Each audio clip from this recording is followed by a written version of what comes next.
defensa dentro de la jurisdicción española y que lo que había era que salir al exilio y defender desde el exilio que lo sucedido en España el 1 de octubre no era un delito sino un acto democrático.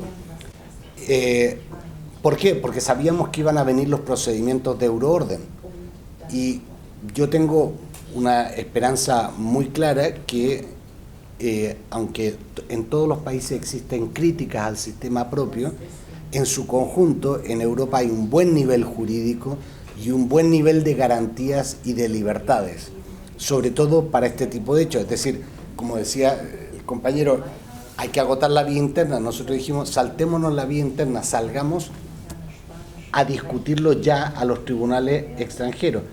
Y eso descolocó mucho a la Audiencia Nacional y al Tribunal Supremo porque, primero, no estaban preparados, segundo, siguen sin estarlo, tercero, no lo van a estar en mucho tiempo.